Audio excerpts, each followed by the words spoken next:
Subscribe कीजिए हमारे channel को, बेल आइकन को दबाइए हमारे लेटेस्ट अपडेट्स सबसे पहले पाने के लिए। नमस्कार सर। नमस्कार सर। सर क्या नाम है आपका? मेरा नाम कपिल है। सर कहाँ के रहने वाले हैं आप? मैं इंदौर एमपी से हूँ। सर संत रामपाल जी महाराज से नाम दीक्षा आपने कब ली? मैंने अगस्त 2014 में संत रामपाल जी महाराज से नाम दीक्षा ली थी। सर संत रामपाल जी महाराज से नाम दीक्षा लेने से पहले क्या आप कोई भक्ति साधना भी करते थे? मैं सर जो भी जगत में लोकवेद के अनुसार से भक्ति साधना करता था। मैंने जो है आसाराम बापू जी से और राधा स्वामी जी के सत्संग सुने थे और उन्हीं को मैं वहीं तक मैं सीमित था। तो फिर संत रामपाल जी महाराज की शरण में आप कैसे आए? सर मेरी नानी जी है जिन्होंने कि नाम दीक्षा ली थी, साधना और भक्ति, और फिर मैंने गुरु जी का ज्ञान, संत रामपाल जी महाराज का ज्ञान समझा और उसी के बाद में जो है संत रामपाल जी महाराज से जुड़ा। सर संत रामपाल जी महाराज से नाम दीक्षा लेने के बाद क्या आपको कोई लाभ भी प्राप्त हुए? जी सर, लाभ बहुत सारे हैं। मैं मेन बताना चाहूँगा। सबसे बड़ा लाभ सर मेरा साथ अभी 2 महीने पहले हुआ है। सर मैं जब रात को सो रहा था तो सोने के सर आधी रात से मुझे ऐसा लगा कि कोई मुझे खींच रहा है। तो मेरी आँख खुली तो मुझे ऐसा लगा कि काल के दूत मुझे पकड़ के और ले जाने की कोशिश कर रहे हैं। तो सर मैंने जो है फिर संत रामपाल जी महाराज के द्वारा दिया हुआ सतनाम का जाप किया और सतनाम के जाप से भी सर वो इतने भयानक तरीके से मुझे पकड़ के ले जाने की कोशिश कर रहे थे, लेकिन वो ले जा ही नहीं पा रहे थे मुझे। सतनाम का जाप फिर मैंने और ज़ोरों से करना चालू किया और फिर मैंने संत रामपाल जी महाराज का एक जयकारा लगाकर फिर ज़ोर से, मतलब उस नाम को मैंने जाप करता रहा, मैं उसको बंद ही नहीं किया मैंने। तो फिर वो अपने आप ही मेरी बाँह छोड़ के और गायब हो गया अचानक से। और उसके बाद में सर ये एक बहुत बड़ा मेरे साथ लाभ हुआ कि उस दिन मेरी मृत्यु थी लेकिन मैं बच गया। उसके बाद सर और भी लाभ हैं, जैसे कि मेरा एक्सीडेंट सर हुआ। एक्सीडेंट में सर मेरा ये चीज़ हुई थी कि गाड़ी वाले ने मुझे टक्कर मारी, कार ने, और जिस कार ने मुझे टक्कर मारी थी उसने तो ब्रेक लगा दिया, लेकिन पास वाली कार मेरे सन्नाटे से निकल गई। और सर जिस साइड से कार निकली मैं उस साइड गिरने की जगह दूसरी साइड गिरा। अगर सर मैं कार वाली साइड गिरता तो मैं मर जाता, लेकिन संत रामपाल जी महाराज जी की कृपा से ही मैं वहाँ पर बच पाया। और सर उसके पहले सर मम्मी जो थी हमारी, उनको ब्लड प्रेशर की प्रॉब्लम थी। सर वो ब्लड प्रेशर की प्रॉब्लम पता नहीं कितने सालों से थी। मम्मी बताती कि मेरी जन्म के पहले से ही वो प्रॉब्लम थी, जिसका कि हम लोग, मैं खुद देखता आया था कि मम्मी बेहोश हो जाती थी, कभी कभी चलते चलते गिर जाती थी। वो प्रॉब्लम इतनी ज़्यादा थी कि हम खुद परेशान थे। संत रामपाल जी महाराज से जुड़ने के बाद में मम्मी जी ने जो नामदान लिया तो उनकी ये परेशानी बिल्कुल, ब्लड प्रेशर की प्रॉब्लम ठीक हो गई। और सर मम्मी जी ने 2011 में नामदान लिया था। और उसके बाद में एक पेट की प्रॉब्लम हुई थी मम्मी को।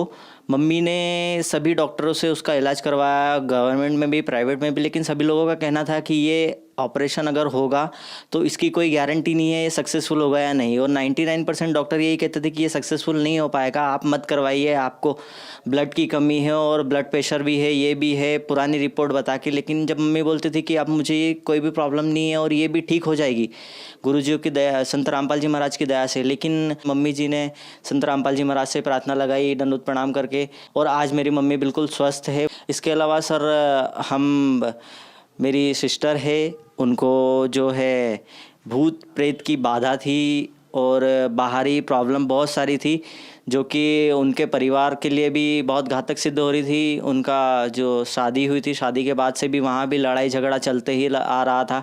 लेकिन संत रामपाल जी महाराज के नाम दीक्षा लेने के बाद में उन्होंने, मेरी सिस्टर ने भी नाम दीक्षा ली, और आज उनकी जो बाहरी बाधा थी भूत प्रेत की, वो पूरी तरीके से सफल, किसी प्रकार का कोई हमने टोना टोटका नहीं कहा, और वो बिल्कुल आज स्वस्थ हैं। सर ये भूत प्रेत की बाधा जो थी, ये उन मेरी सिस्टर से सीमित होते होते मेरा जो छोटा भांजा है, जो कि अभी 5 साल का है और संत रामपाल जी महाराज से उसने नाम दीक्षा ली थी, उसको भी हम लोगों ने नाम दीक्षा दिलवाई, गुरु जी संत रामपाल जी महाराज का आशीर्वाद दिलवाया। तब वो 2 साल का था, 1.5-2 साल का था। सर ये चीज़ हो गई थी कि जब हम सतलोक आश्रम बरवाला में आश्रम के अंदर घुसे उस सिस्टर को नाम दीक्षा दिलवाने के लिए, तब सर वो बच्चा रो रहा था बहुत बुरी तरीके से, इतना रो रहा था कि जैसे वो नहीं, उसके अंदर कोई बैठा हुआ कोई रो रहा है बहुत। और वो आश्रम से बाहर आने की कोशिश कर रहा था। वो ऐसा हो गया था कि वो जो हमारा गेट होता है सतलोक आश्रम का, उस गेट के अंदर से बाहर की तरफ ही मुँह करके वो और बहुत ज़ोर से चिंगाड़ मार मार के रोने लगा। जब उसकी मम्मी ने नाम दीक्षा ली, नाम दीक्षा लेने के बाद में जब वो गुरुजी से आशीर्वाद दिलवाया उसको, तो सर उसके बाद में आशीर्वाद के बाद में उसकी बच्चे की रोना चुप हुआ। इसके बाद सर हमारी आर्थिक स्थिति ठीक नहीं थी, जिसके कारण हम मेरी छोटी वाली सिस्टर की शादी नहीं कर पा रहे थे, क्योंकि एक दहेज बहुत बड़ी कुरीति है जिसके कारण हम खुद ग्रसित थे। मेरी सिस्टर जो है छोटी वाली, उनके साथ ये प्रॉब्लम हो रही थी कि कहीं भी अगर उनके रिश्ते की बात करते थे तो या तो लड़के वाले कुछ चीज़ की मांग कर देते थे, या फिर ये बोलते थे कि शादी जो है वो गार्डन में करेंगे, स्टेज सजा के करेंगे, ये करेंगे वो करेंगे। तो सर हम उस चीज़ से बहुत परेशान थे। लेकिन सर जब हम संत रामपाल जी महाराज से जुड़े, उसके बाद में हमें पता चला कि संत रामपाल जी महाराज के द्वारा यहाँ पर एक रमेणी करवाई जाती है, विवाह संबंध जो संत रामपाल जी महाराज के आदेशानुसार होती है। तो उसके लिए सर हमने गुरुजी से, संत रामपाल जी महाराज से प्रार्थना लगाई आश्रम में, और संत रामपाल जी महाराज जी ने कहा कि हो जाएगी बेटा, आशीर्वाद देते हुए कहा था कि हो जाएगी, भक्ति करो। और सर वही चीज़ हुई। उसके सर 8 महीने बाद ही 2015 में, अप्रैल 2015 में मेरी सिस्टर की बिना दहेज और बिना किसी गार्डन वार्डन के, एक संत रामपाल जी महाराज के अनुयायी ही हैं, उन्हीं से जो है रमेणी हुई है, विवाह हुआ है। उसमें ना तो किसी प्रकार का कोई दहेज दिया गया, ना ही किसी प्रकार का कोई कुरीति तरीके का हमने कुछ भी नहीं किया। और आज संत रामपाल जी महाराज जी के आशीर्वाद से ही वो अपना जीवन यापन कर रहे हैं, बिल्कुल सफल और आराम से, किसी कोई परेशानी वाली चीज़ नहीं है।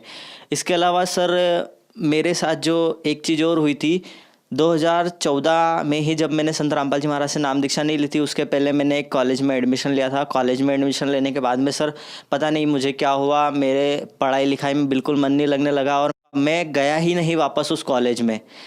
और सर इस चीज़ के लिए मुझे मतलब ऐसा हो गया था, मैं मन से, अपने आत्मा से पूरी तरीके से ऐसा हो गया था कि मैं किसी प्रकार से आत्महत्या कर लूँ। मैं अपने घर पे, परिवार पे, मुझे ऐसा लगता था कि मैं बोझ बन चुका हूँ। फिर सर मैंने ये चीज़ करी कि मैं कहीं जाता भी था तो मुझे यही लगता था कि क्या मैं बस के आगे कूदूँगा तो आराम से मर जाऊँगा, ट्रेन के आगे कूदूँगा तो आराम से मर जाऊँगा, या कुछ जहर वगैरह खा लूँ तो आराम से मर जाऊँगा। लेकिन सर मैंने सर संत रामपाल जी महाराज से जब से मैंने जुड़ा हुआ हूँ, वो किसी प्रकार की कोई मेरे साथ ऐसा प्रॉब्लम नहीं हो रही, ना मुझे ये चीज़ होती कि मैं आत्महत्या कर लूँ। मुझे ऐसा कोई किसी प्रकार का कुछ भी परेशानी जो कि होनी चाहिए कि आत्महत्या करने का जो विचार मैंने आ रहा था, वो संत रामपाल जी महाराज से नाम दीक्षा लेने के बाद में दोबारा कभी आया ही नहीं। सर मैंने फिर नए दूसरे कॉलेज में एडमिशन लिया और अभी मेरा ग्रेजुएशन कंप्लीट हो चुका और मैं अभी असिस्टेंट इलेक्ट्रीशियन की ट्रेनिंग भी ले रहा हूँ साथ में। आज मैं संत रामपाल जी महाराज जी की कृपा से सुखी, संपन्न और इतना जीवन यापन कर रहा हूँ इस प्रकार का समृद्ध वाला कि मुझे किसी प्रकार का ऐसा लगता ही नहीं कि कुछ आवश्यकता है।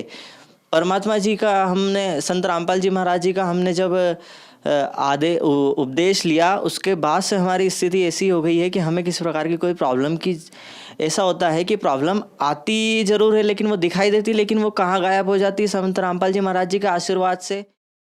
सर, संत रामपाल जी महाराज से नाम दीक्षा लेने के बाद आपको बहुत सारे लाभ प्राप्त हुए, आपकी आर्थिक स्थिति ठीक हुई, तो जो समाज आज आपको देख रहा है, आप उन्हें क्या संदेश देना चाह रहे हैं? सर जो श्रद्धालु यहाँ पर देख रहे हैं उनसे सर मैं तो कुछ ऐसा संदेश नहीं दे सकता जो संत रामपाल जी महाराज जी सत्संग में बताते हैं और उनकी पुस्तकों में भी निर्णायक ज्ञान है। उसके लिए सर मैं जो बोलते हैं गुरु संत रामपाल जी महाराज, उसी का एक चीज़ बोलना चाहूँगा। जैसा कि सर मेरे साथ हुआ, मुझे काल के दूत लेने आए थे लेकिन वो ले जा नहीं पाए सतनाम के जाप की वजह से। उसी प्रकार से सर मैं सभी जो हैं देखने वाले हैं उन सभी से हाथ जोड़कर एक ही प्रार्थना करूंगा कि आप सब भी संत रामपाल जी महाराज का ज्ञान समझ के उनसे नाम दीक्षा ले लीजिए। क्योंकि जिस प्रकार से हम किसी निचले स्तर की कोर्ट में जाते हैं, अदालत में जाते हैं, वहाँ पर अगर कोई सुप्रीम कोर्ट का वकील आता है तो किस तरीके से जज भी उनकी सम्मान करता है, तो इसी प्रकार से संत रामपाल जी महाराज सबसे ऊपरी लेवल के सबसे अधिकारी गुरु हैं। अगर आप उनसे नाम दीक्षा लेते हैं तो आपका जो धर्म राय है वो भी उनके सम्मान में खड़ा होता है, सिर झुकाता है। तो आप सभी संत रामपाल जी महाराज जी से नाम दीक्षा लीजिए। सर, संत रामपाल जी महाराज की शरण में कैसे आ सकते हैं? नाम दीक्षा लेने के लिए आप जो है कई टीवी चैनलों पे संत रामपाल जी महाराज का सत्संग आता है, सत्संगों के दौरान एक संपर्क सूत्र दिया जाता है। नाम दीक्षा लेने के लिए आप उनसे संपर्क कर सकते हैं। आपको जिस भी ज़िले में नाम दीक्षा लेनी हो, जिस भी स्टेट में लेनी हो, कहीं पर भी लेनी हो, आपको वहाँ से पूरी जानकारी मिल जाएगी। आप संत रामपाल जी महाराज से जुड़िए और अपना कल्याण करवाइए। धन्यवाद सर। सत साहेब जी।